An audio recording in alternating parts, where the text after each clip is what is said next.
Welcome back to the Project B-Ball podcast. My name is Akarsh Jain. My name is Jain Manangi. My name is Gokul Narayan. For this episode, we're talking about the top 10 centers from last season. Our last 4 episodes were regarding the other 4 positions, the point guard, shooting guard, small forward, power forward. Now we're just going to end the list with top 10 centers. And as usual, we have our guest speaker, Sid, who's returning for us to share his insights on who he thinks will be the top 10 centers. And we're going to just go right into the list this time before we had some news, but there's not much news going on, especially during this hard times, like the quarantine and coronavirus affecting the whole country and all that. So we're just going to go right into the top 10 centers list. At number 10, I had Steven Adams. Who do you guys have? I had Steven Adams at number 10. I think his impact on his team was a lot. He was really anchoring their offense along with playing really good defense. He was being the presence in the paint for many of their games. I also put Steven Adams. Similar reasons like you said. Yeah, I put Steven Adams too. I felt like he's a great passer for how his size, and he's really vocal on defense, and even though he's not the greatest rim protector and all that, but he's a great team defender, and he's able to rotate well on the floor. So yeah, so we all had Steven Adams. I think that's a good spot to keep him, especially for his abilities and what he could do. He's a great leader. I think that's part of the reason why I put him Steven Adams 10 on my list, because the people above him have other aspects that are definitely better than him. But I feel like what Steven Adams has leadership wise is why he's high, and he's been helping this Thunder team, which has been doing very well this season. They're the 5th or 6th seed, manned by Chris Paul. Him and Chris Paul are the leaders of that locker room, and they've been helping this Thunder team go up. Now we're gonna go to our 9th. I had Jonas Valanciunas. What did you guys have? I had Jonas Valanciunas as well. I had Sid and Gokul. Yeah, I had Jonas Valanciunas. Yeah, okay. Jonas was helping his Memphis team. He's an offensive player. He's not much of a defender, and if Jonas could ever get better on defense, he could be one of the best centers in the league. But that's not going to happen because it's been many years into his career, and he still hasn't developed great defense. But he's been a good rebounder and offensive player. He's been helping the Memphis Grizzlies team, which is currently the 8th seed. Okay, now we're gonna move on to number 8. We have I have Andre Drummond. Who do you guys have? I have Andre Drummond as well. I put Clint Capella. I had Andre Drummond. I mean, he's a great rebounder as usual, and he's just putting up stats on the board. I mean, even though they're going to waste because he's on the Cavs still. Yeah, the reason why I had Andre Drummond here is because he pretty much puts up empty stats. He can only rebound, and the players above him can actually do other stuff than rebound. Yeah. Gokul, why did you keep Clint Capella here? Because of his health? He is better, but after he gets traded to he's on the Hawks now. But he barely played any games for the Hawks, so you can't really... He didn't even play a single game. But I feel his role from now on, it's just gonna be same like Andre Drummond. But this is about what they did this season, though. I get, yeah. The thing with Capella, I actually kind of see, I'm not sure. I like Capella's game more than Drummond. Yeah, I agree with you guys that Drummond's a stat padder. He can be all-star level one day. I really like Capella's game. Here's the thing with Capella, though, because, the Rockets pretty much got rid of him. You know, he fit in so well, last season. Yeah, with Chris Paul and those guys, he fit in well, but... Chris Paul, changed him, kind of, Yeah. Well, then when they have Westbrook and Harden, they're saying now he's just clogging up the whole paint for Westbrook. Yeah, that's true. Yeah, because this game style between Chris Paul and Westbrook are, yeah. Yeah. Yeah, because, I don't know. I put Capella higher. My next, I think we're going on to 7 now. Yeah. 7. I had Capella because he can actually, he has actual his impact on defense is higher than Drummond, and they both can rebound. They both can dunk and do all that. Capella can shoot free throws. Drummond can't, and there's abilities in their game. Each player can play. Drummond knocks down the occasional half court. Yeah, he makes full courts easier than free throws. The occasional full court. You gotta give him that. Okay. Okay. Who do you guys have it at? I have Nikola Vucevic at 7.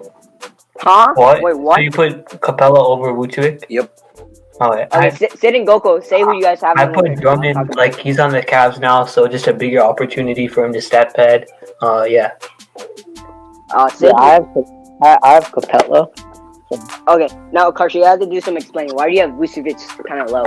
Not low. It's not I low. had him in this I area. only put Capella like one spot above him. I just thought like I might be a little biased here, but I just like really like Capella's game and the way that he's just like a big presence in the paint and his defense is like it's actually like pretty good comparatively to like Drummond, and I know Vucevic is also pretty decent at defense and offense, but Capella like fits in many systems while Vucevic and the Magic like let me think of a good way to explain this.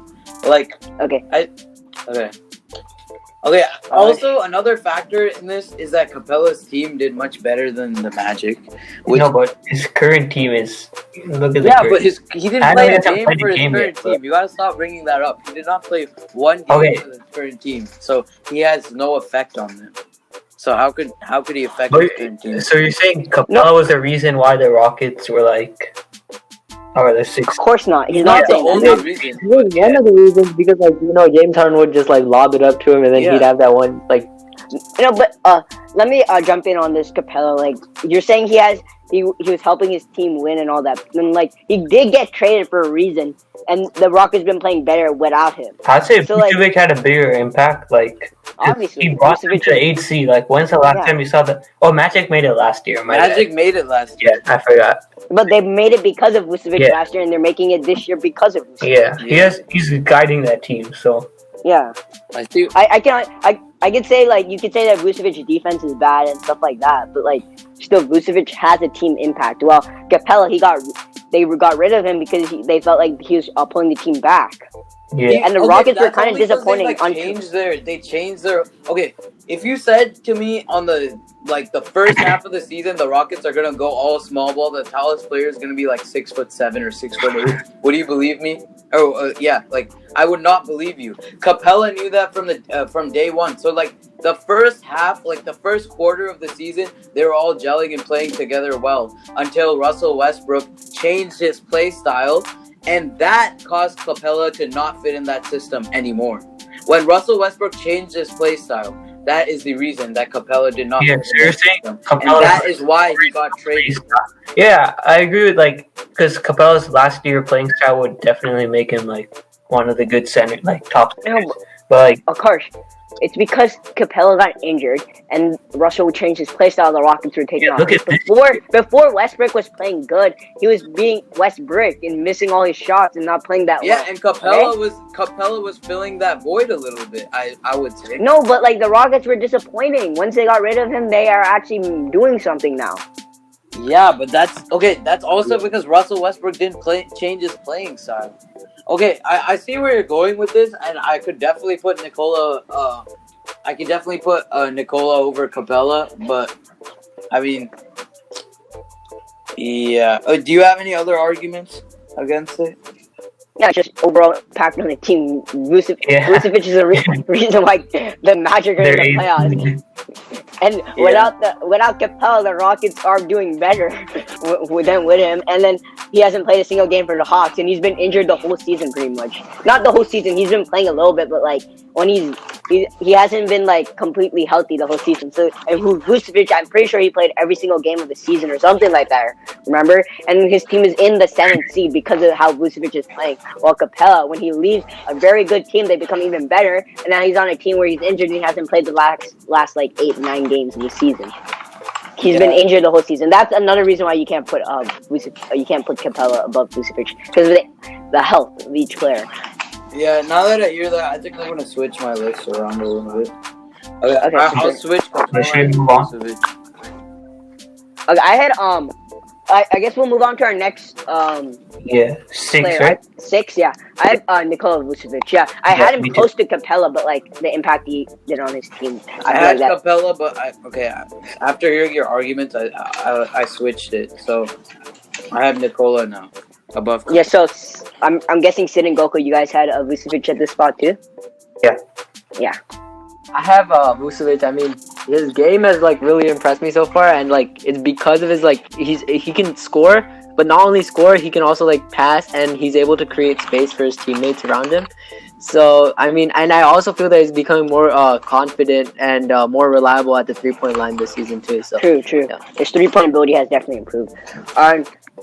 Yeah. So the big debate for like centers will come when we hit our top 3, how we rank those big 3. I think everything below this I think it's pretty obvious. It just depends on opinion how you think who's better or not. So number 5. Sorry, I had Bam Adebayo, first time All-Star this season. He definitely had a You had Bam at 5? Yeah. Yeah. I had him a bit higher. Wait, like 3? You had Bam higher than 4. I had him at 4. Oh, so you Okay, so switched. That's like 1. That's not much of a difference. Yeah. So we have the person who's talking is our editor who's been dealing with some issues, technical difficulties. He's been jumping in and out in episodes. So so can you tell your list from 10 to 5, Mana, real quick? From 10 to 5? Yeah. So for 10, I had Steven Adams. 9, I had Jonas. 8, I had Capella. 7, I had Nicola. 6, I had Drummond. And 5, of course, we had Bam. Okay. Goku and Sid, who do you guys have 5? I had Bam also. Sid? Yeah, I had Bam. I mean, some insight I could give on Bam is that he has like great athleticism compared to like a lot of other big men, and he's pretty agile considering his quick lateral movement, and like he can get off the ground quickly for rebounds, and he can box out pretty well too. Okay. Wait, Karsh, you said you didn't have it Bam at I actually read my list wrong. I had Bam. Okay. So we all had Bam. I think this is a fair spot to keep him, especially with the players ahead of him. He improved a lot from last season. Honestly, I didn't know he had these abilities. Like, he's an incredible passer. He's got triple doubles. I know he can like play defense, rebound, and dunk, but like his passing ability was what surprised me the most. Do you guys agree with that one? The passing. Yeah, for sure. And he's also like way more agile and athletic than other centers because he's pretty undersized. He's like what 6'9" or something. Let me see. I like you mentioned, his skills like definitely showed in this time's skills challenge in the All-Star competition. Yeah, Bam Adebayo is only 6'9" for a center. That's a bit undersized, but I really think that helps his game. Makes him faster, makes him leaner, makes him more agile, and makes him more athletic than other centers. And okay, I had number 4. I had Rudy Gobert. Who do you guys have? Yeah, I think we're unanimous on Gobert for number 4. Yeah.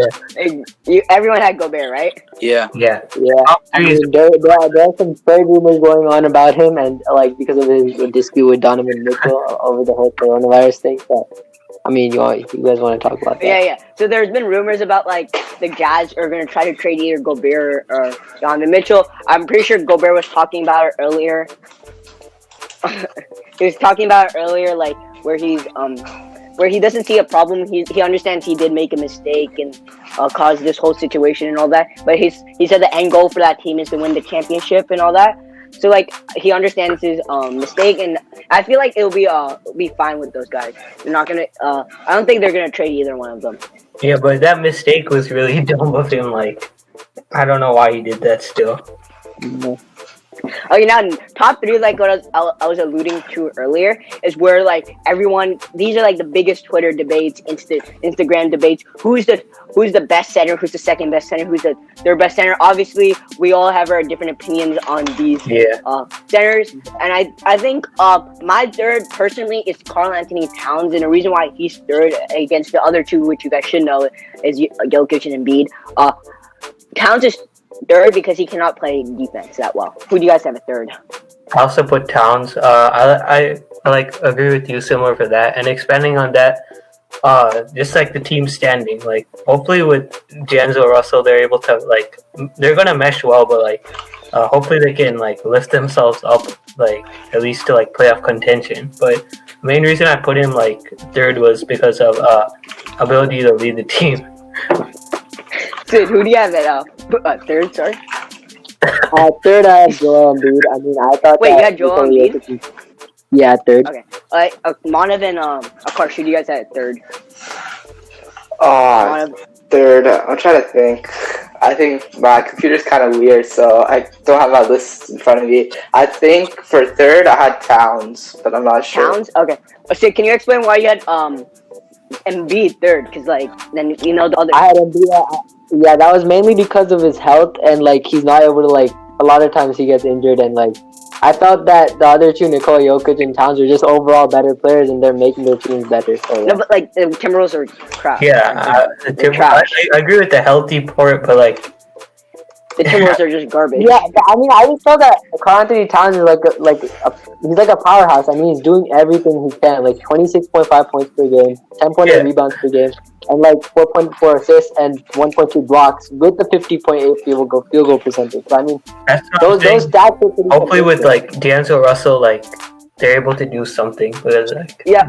we Sid, don't about your health issue with Embiid and Towns. Towns, this like since we're ranking this list on like this season wise, right? Not like career wise and stuff like that. Towns was pretty injured this season. Like he was injured a while, and that's why the Timberwolves are bad. And he's not in the ability, he's not in the position, or he has the ability to raise that Timberwolves team up in the rankings. But like because of his injuries, that's why they fell down and all that. So like those two health, I'm pretty sure Embiid and Towns played similar amount of games this season, and and I just feel what each one did in those games. I feel like Embiid has a better skill set, and he produced more than Towns in those games. That's because like any other season, yeah, your injury point could be valid, but like this season they both were pretty injured. Like Towns missed like 2 months of the season, and Embiid missed probably about that same amount too, right? So like you can't like. So that's why I had Embiid higher, because he obviously is a better skilled player, and he can shoot, he can dribble. He can't dribble like amazingly well, but he can still dribble better than Towns. He has his post game and all that, so that's why he's higher. So number 2, I have Embiid. Who do you guys have? I have Embiid also. Number 2, I had Towns. Towns. All right. Okay, that's Did fine. you had Embiid 3, right? So I might switch around Towns and Embiid actually now that because of the injury thing.